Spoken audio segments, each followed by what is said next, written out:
everybody, this is day 10. I'm in Laramie, Wyoming, getting off to a very late start.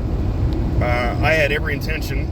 I got up at like 8:30 this morning, was going to be out the door by 10, try to get an oil change in and be on the road in the hopes that I would hit Boise tonight. It is now 1:47 p.m. So what ended up happening was when I went to check out from the Budget Inn, which is right over here, because I had to go back to Walmart. I went to Walmart, which was going back towards Cheyenne, the next exit. I went to Walmart to go get my oil changed, and I was willing to wait, but then it was getting late, and then I ended up just going to this other place that where I could do the oil change, and they got me in and out, and now I'm on the road. So at the Budget Inn over here, I got to talking to the lady when I went to go turn my key in, and well, it turns out she's from McMinnville, fellow Oregonian. Before I knew it, we were chatting for a couple hours, which delayed me getting to Walmart, which then delayed me to get to Grease Monkey. If you're ever in Laramie, Wyoming, Grease Monkey is the place to go to get your oil changed and all that. They're very good, they're very quick, they're very professional. They get you in and out as soon as humanly possible. Obviously, it's a first come, first serve kind of thing. They don't well, I don't say that they don't do appointments that I know of. I mean, it's first come, first serve. So that was nice. I was able to get in and out, and they're very courteous and very, very professional. So I would give them a big shout out. It's called Grease Monkey. It's just right up the road from the Walmart here at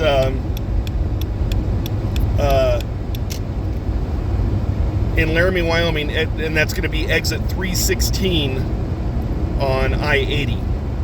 So I had a good night. The motel was great. The bed was comfortable. The fares were way reasonable. I mean, literally, that was the cheapest that I'd ever spent for motel lodging. This whole trip was there. It was called the Budget Inn.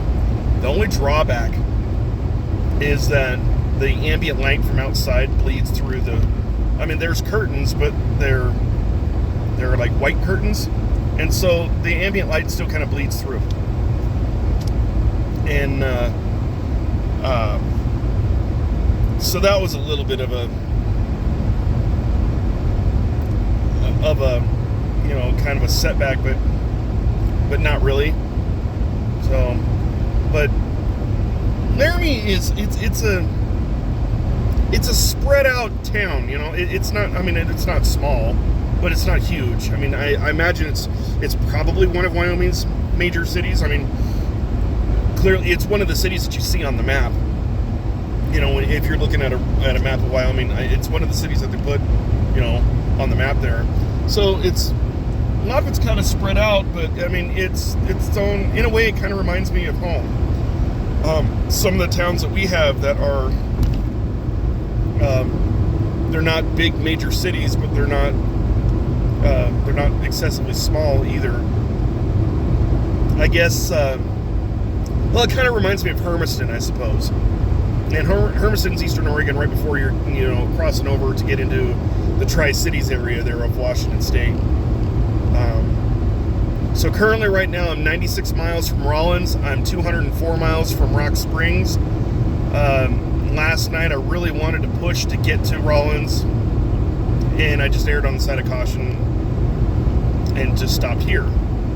I don't regret it, but at the same time, now especially leaving so late, I'm like a day delayed now, right? I was really trying to get home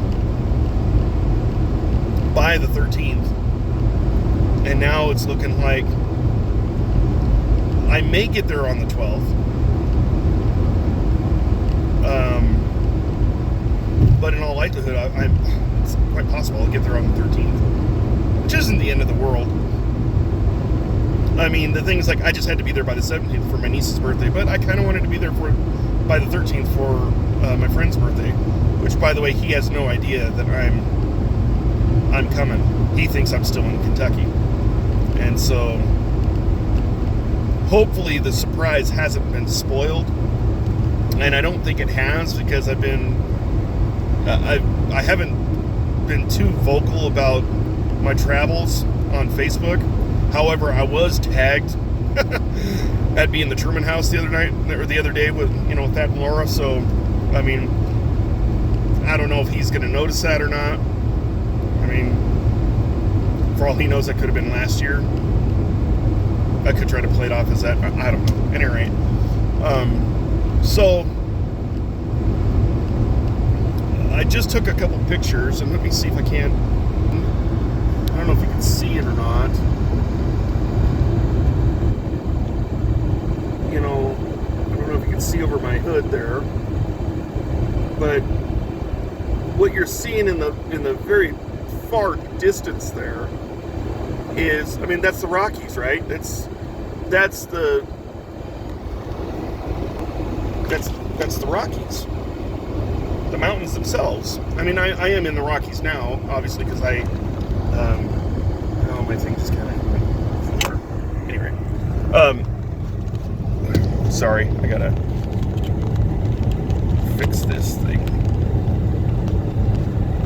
And anyway, so I'm in the Rockies. Actually, when I came into Laramie, I just passed the highest point of I-80, which was, at 8,600 or 8,700 feet, somewhere in there.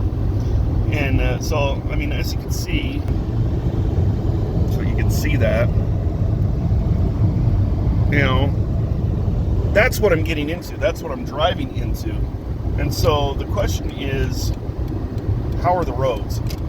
And I heard that, in the direction that I'm going, there are some areas that have like major potholes in the road that are like, 18-wheeler tire size potholes in the road. So that's the only concern. Although I just talked to this oil change technician, and he said that I should be pretty free and clear.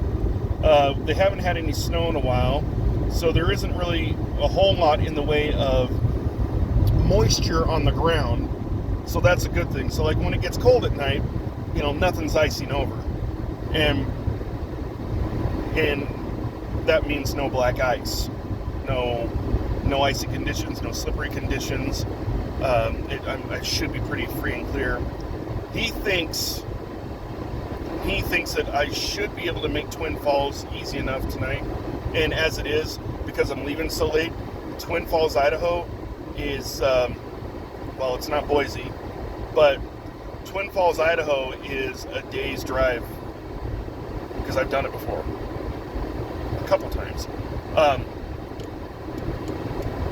It's a day's drive from Twin to home. So if I can get to Twin Falls tonight, I'll be home tomorrow night for sure. The question is whether I can get to Twin tonight or not, and that's what we're going for. Obviously, I got started way too late, but I'm just going to keep pressing on. If the roads are good, I don't see why not. If it looks like there's any kind of, if there's any kind of snow on the side of the road, then I'm going to be a lot more cautious, obviously. But that's where we're at right now. So this is day 10, Laramie, Wyoming. Just left it a few miles back. And hopefully day 10 ends with me being in Twin Falls, Idaho. So there will be more updates, I'm sure. I just want to continue. I want to concentrate, actually, to continue down the road here. Rollins is another couple. It was like 2.5 hours, so that's my first leg. And then I think Rock Springs, Middle America area, somewhere around there. I think I kick off to go north.